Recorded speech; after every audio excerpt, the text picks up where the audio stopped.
Welcome into I Said What I Said. I'm Brad Wakai. That's Tyson Gentry. This is our Week 12 college football betting episode. Tyson's fired up. I'm fired up. We're coming off a nice victory for our Philadelphia Eagles here on Thursday night. And huge game. We'll talk about it early next week as we head into the weekend, as breaking down all the things that happen in the NFL. We'll be breaking out what happened in college football. But that's not what this show's about. This is about making money, Tyson. This is about us getting on the right track and closing out the college football season strong. I just need to find a track. I don't care if it's the right one or not. I just want wheels on the ground. So let's get into last week before we look ahead. I went 6-5-1. This is becoming a theme for me where I have a lot of plays. And all of a sudden, I just barely scratch out a profit.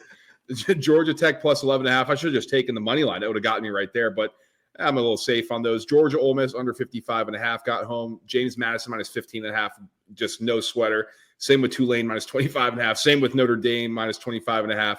And Washington State minus 20.5, getting me home in the late window. That was nice. Now, play of the week, Memphis minus 7.5. Didn't get home. Got hooked on that. That was a tough one to swallow. I actually thought the week was coming off the rails when that happened on Friday. Army North Texas over 63.5. Just a hilarious game. There was like 17 points scored total or whatever. So just not even close. Just a comedy. Tennessee minus 24. I can't believe they didn't cover this. Nico goes out at halftime. Whatever. Alabama Ole Miss over 58.5. I can't believe that didn't get home. If you would have told me Alabama scored 40, I would have said we got a rocking chair play. Well, that didn't work. And then Boise State minus 24 on the road. Didn't get home there. And then Liberty misses Middle Tennessee State over 54. Pushed on that. So 6-5-1, up 0.33 units on the week. Hey, we'll take that. I went 3-5. I was down 2.2. Iowa UCLA under Friday night. We talked about that on our recap show. Just an electric game. Arizona State UCF over 55.5. Tulane minus 26.5. We talked about them on our little playoff reaction there on that Tuesday show as well. Tulane looks scary. People, Georgia minus 2.5, dead. LSU money line, not even close. Washington, Penn State. I don't know how I lost this one, brother. You got to explain this to me with the Penn State flag behind you. It's 28 nothing at half. We get a little action there in third quarter and then just dead. Army North Texas, we got hooked. No, I'm just kidding. And then Syracuse Boston College I had under 52.5. I said in my play, I think I'm going to lose this one, and I did it anyways. So shout out to me. Yeah, it happens. That certainly happens. But on the year, I'm down 4.73 units. Tyson's down 11.03. We're, as a show, down 15.76 combined. So we got to get hot. That's what we need. We just need one big week. And with the volume that we put out in college, there is a lot of variance. So hopefully this way goes in our favor. So with that being said, Tyson, let's look ahead and let's get into the week. It's money-making time.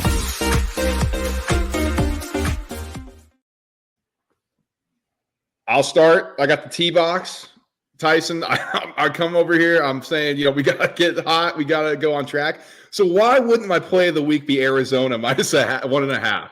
Minus 110 on FanDuel. Now, this program's in shambles right now. I mean, we got Brent Brennan firing rumors. This team is 3-6 after coming in as potential dark horse candidates in the Big 12. They have to win out to even go to a freaking bowl game. It's been a disaster. Their top-rated recruit in the 2025 class just decommitted. He was supposed to be the Tedero McMillan replacement. Out. He's done. But, Tyson, last time Arizona came off a bye, they went into Rice-Eccles Stadium and upset Utah, back when people were still kind of thinking Utah was good. I'm not saying it's going to happen here. They're going to put a similar performance. So I guess I am because I'm taking them. But facing a Houston team, I don't know. They've gotten hot and they're winning. We like Willie Fritz, the coach, but I think there's still some question marks here. Arizona's offense, 64th in rush EPA, 57th in pass EPA. Houston's offense, 104th rush EPA, 88th in pass EPA. Now, Arizona's defense gotten a little healthier, so I think that helps them here. And then Tyson, if I'm like, go win me a football game coming out of the bye, why would I not want to have the number one wideout in this NFL draft class? So I'm taking a chance. Play of the week. Let's go Arizona minus 1.5. Because the guy throwing it to him out of that bye week is Noah Fifita, and that's the issue here. Houston's got a good defense. I think that'll be a fun game. I'm going Texas minus 12.5 here for my play of the week, or minus 12 on DraftKings. Excuse me. This is I believe Texas is 2 touchdowns better than Arkansas, and I'm willing to put my money on it. This is why it's the play of the week. It's the double here for me. This is something that I believe that Arkansas was a fun, maybe upset team early in the year, and then they couldn't beat LSU, and they had a million chances. They couldn't win some of these games. They had a bunch of chances in, and I think Texas might backdoor this. It could be a close game, but I do believe they're 2 touchdowns better than Arkansas. Well, who I want to be 2 touchdowns better than their opponent is Liberty. I'm going to lay 14 on the road against UMass, minus 112 on DraftKings.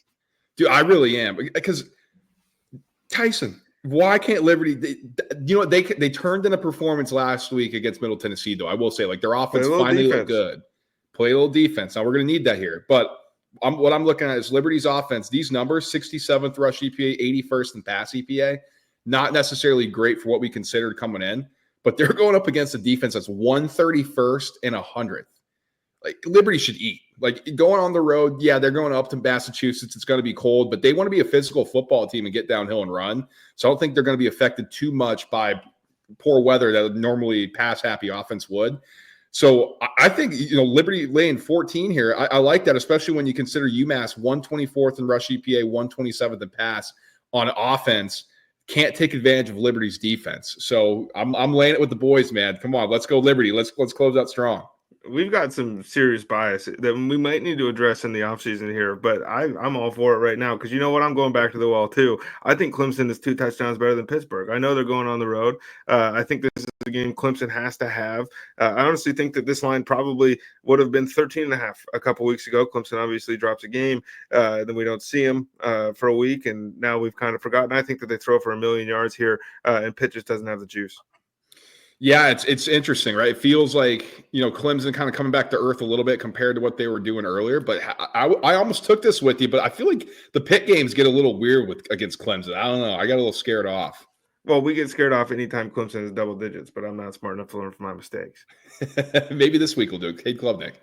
Tyson, I'm laying them Colorado minus 11 at home, minus 110 on DraftKings. Folks, if you're not getting the message here, everybody – a lot of sharps are like, oh, give me the points in college. We're not claiming to be pro bettors, but this week I can't take anything with Utah. I mean, coming off their emotional rivalry game against BYU, their AD's calling out the freaking new conference. I mean, Tyson's calling him the donkey of the day. He gets that award this week. That's what he's looking for.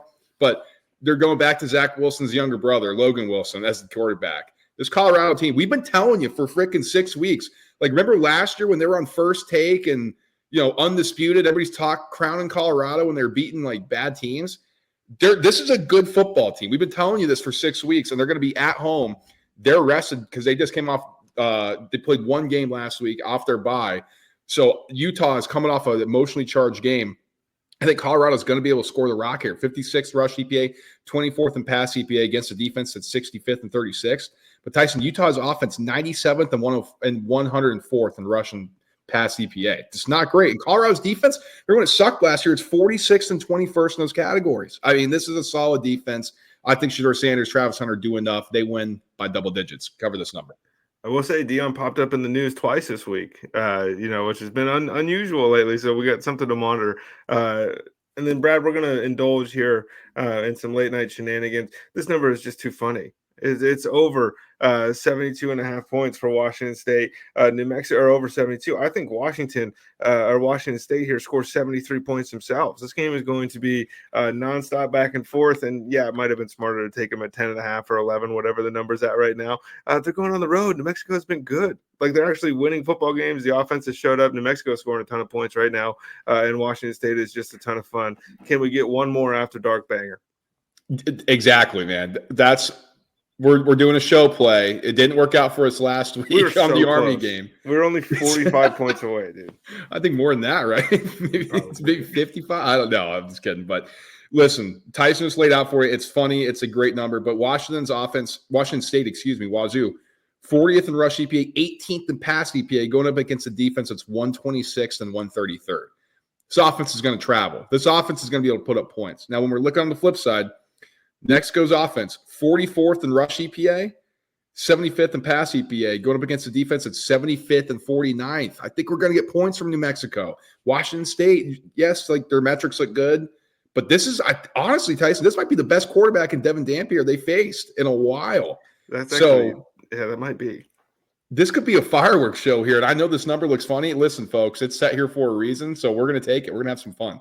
Speaking of funny here, Brad, I'm taking the luckiest team in the country versus the unluckiest team in the country, according to teamranker.com. I'm taking BYU and Kansas over 55.5. Give me all the shenanigans. Give me Jalen Daniels throwing 7 pick sixes here for Kansas to lose the football game. Give me Retzlaff just going off here for BYU. This is another one where at 2.5, it does feel like BYU is the side to me, but I just at some point luck runs out. Like, you can't keep playing with fire over and over and over again. And then at the other side, luck finds its level with Kansas. But I do think we're going to get some 4 touchdowns for both these offenses. Seems very doable. Yeah, I'm right there with you. This screams fireworks show. I mean, Kansas offense, Lance Leipold's still there, folks. Like, Andy Kotelnicki might be with my alma mater, and he might have transformed that offense, but Lance Leipold still knows what he's doing. And Jalen Daniels has gotten unlucky, as Tyson highlighted. The whole team's gotten unlucky. We could see points here. Kansas can't stop a nosebleed. BYU could be susceptible to Kansas run it down their throat. And Tyson, if this was at Kansas or whatever excuse of a stadium Kansas is playing at while they renovate their own, I'd be like, oh, maybe a little too dead. They're going to be at BYU at night. This is going to be juiced up. BYU's undefeated, college football playoff. Kansas is going to be locked in. They're going to try to be the ones who take out BYU. I don't think they're going to take their foot off the gas. We're going to see points in this one. Let's go over 55.5, minus 110 on DraftKings. We're totally going to get hammered by altitude in that one. Like, that's all I can think of. I'm going with Oregon. I'm on the right side of history here. They're on the road, and they're going to cover. They're going to give the crowd the thumbs down. They're going to be watching Gladiator. Gladiator 2 comes out later this month. You know Dan Lanning has those guys ready to roll. If you didn't see it, the guy's 101, man. But I do think that Oregon has been impressive going on the road here. This is a trip to Camp Randall. This is a fun place to play for Oregon. These are the moments that you signed up for when you entered the Big Ten. And again, they've just been impressive. They bodied Illinois on the road. They beat the crap out of Purdue earlier this season on the road, and I think that continues. Tyson, I'm going Western Kentucky minus 13.5, getting back to our winning by 2 touchdowns thing. Minus 108 on FanDuel. Facing a Louisiana Tech team, just not very good on either side of the football. And Western Kentucky's at home. I was surprised to see this under double digits. I wouldn't be shocked to see it go over double digits. I'd take it, try to get it down to 14 if you can't find it. I mean, if you listen to this by the time this number's gone. But Western Kentucky, they're 79th in rush EPA, 49th in pass EPA. They can sling the rock. I mean, that's the staple of the Hilltoppers. Give it to defense is 119th, 98th. Now, on the flip side here, Western Kentucky's defense, nothing to write home about, but Louisiana Tech's offense, 132nd and 120th in rush and pass EPA. So they might be able to score the football in Western Kentucky, but I think this is going to be a shootout. Western Kentucky is going to be able to name their score, and they cover this number. If you haven't noticed a trend by now, I'm kind of trying to learn from my mistakes a little bit. I'm fading Georgia. Give me Tennessee plus 10 here on DraftKings. I know they're taking a little trip. I know the offense hasn't looked good. I don't think that Georgia's offense has looked good enough to intimidate this Tennessee defense and me think that this is a 2-touchdown football game. And that's where I landed on Trevor Etienne out for the year, or at least out for this game, is the news from earlier today. And yes, Tennessee's offense might not be able to keep this thing in reach, but I also think that Tennessee's got a better shot to win this game maybe than the implied odds would suggest. This might be a playoff eliminator here. It'd be interesting. You might get some good CLV too, because they may just be holding. This suggests that the backup's going to play, but Nico could make. I mean, this is not like the NFL where you have to tell everybody what's going on injury wise. So he could make a late. He could come in like have on we won Saturday when we've gotten CLV all season. Not really. I mean, it's been a joke. We've gotten cooked the other way. I'm scared of that. Give me the backup. All right, I'm taking it over here. Coastal Carolina Marshall over 56.5 minus 110 on FanDuel. Coastal's been able to move the football a little bit this year, man. I mean, 90th in rush EPA, not great, but they're throwing the rock well. 38th in pass EPA.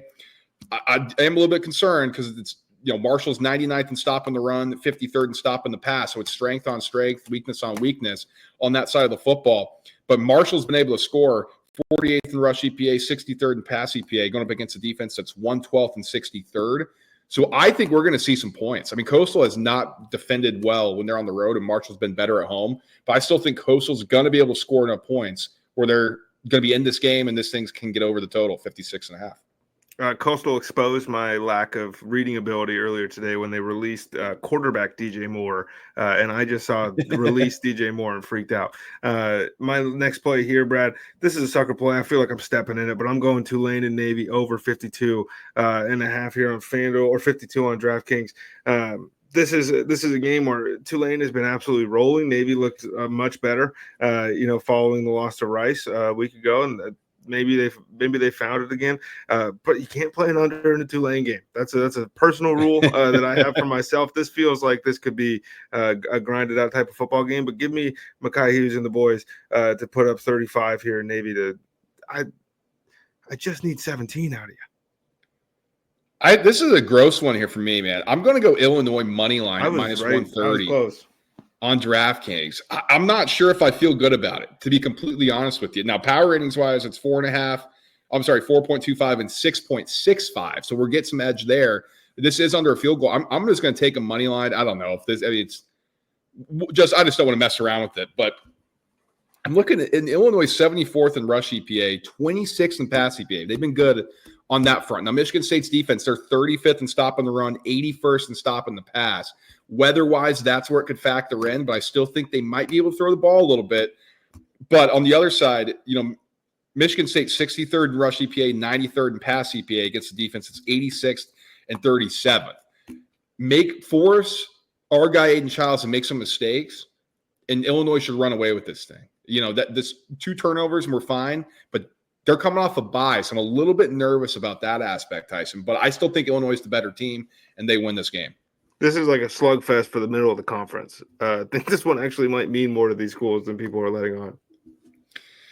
So Tyson's done, so I'm going to run through mine and get his thoughts and his opinions on how he likes this. And the first one's going to touch close to home for him. So I'm taking LSU minus 3.5, psycho. minus 115 on FanDuel on the road.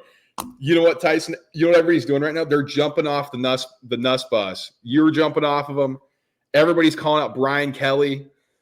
I'm saying bye, baby. Like, let's go. Like we're in sync. Like we're Kramer on what's his name? The stock guy. Bye, LSU right now. We're playing a Florida team. Oh, there's momentum and energy with Florida. Tyson, DJ Lagway, I mean, he's like one hit away from being out for the season, honestly, and they got their third stringer in who looked horrible against Texas. I'm looking at the stats here.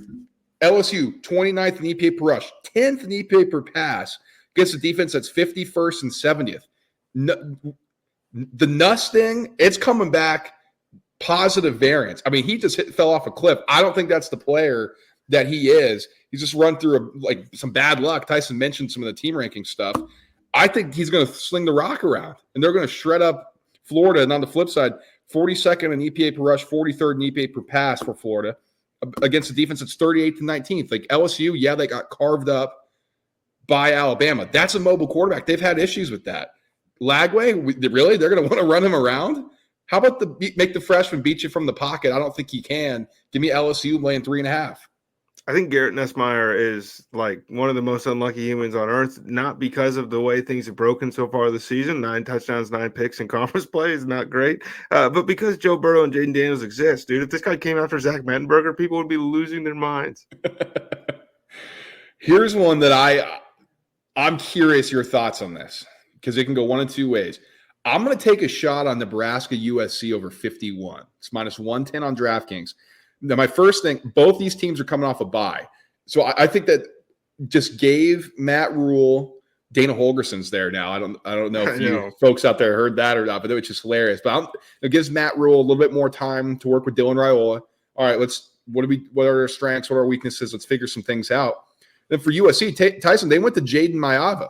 They benched Miller Moss. They said, no, we're done. This opened up the run game, actually really good with Woody Marks. I think we could see some sneaky points here.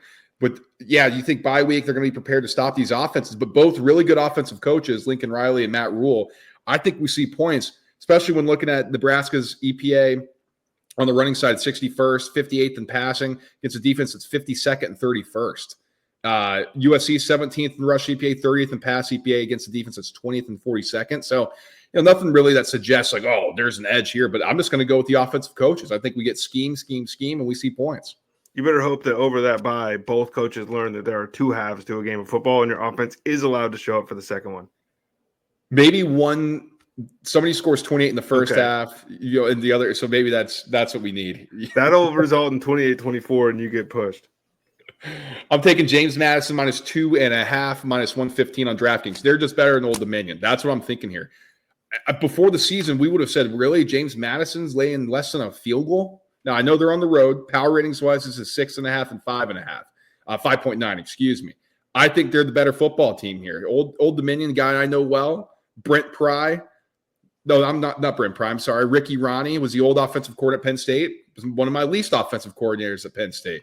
So this offense, not ever going to impress me, even though he's a defense in 83rd in rush EPA, 101st in pass EPA. Now they've gotten better coming down the final stretches of the week. It pains me to say, but it looks like Ronnie's kind of figured things out on this old offensive side of the ball. But James Madison, 49th in stopping the rush, 12th in stopping the pass. They've been really good coming out of the bye offensively when it looked like they were kind of running out of steam. So James Madison, give me less than a field goal here to win the football game.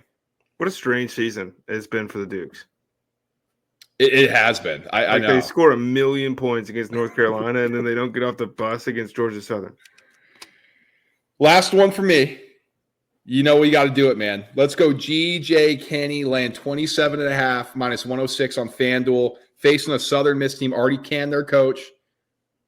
We think they're not resuscitated. We think this is a build. We think they need some more time. Now they could play inspired, but when you're coming down to face these boys, you're going to need a lot more than inspiration. You're going to need some talent. And Texas State, they have it, man. 86 in rush EPA, 36 in pass EPA against the defense. It's 129th in both those categories. That is not a good recipe here. Southern Miss on the offensive side of the ball, 127th, 134th.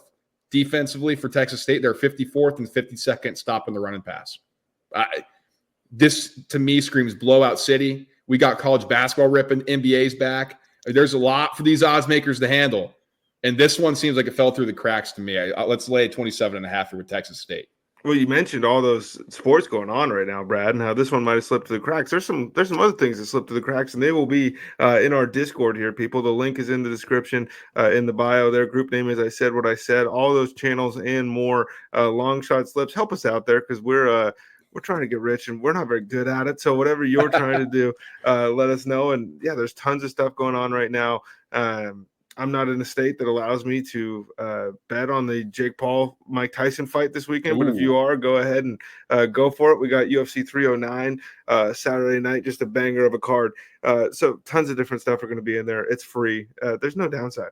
Just fade me. Fade me in college. Like, subscribe, and share the show.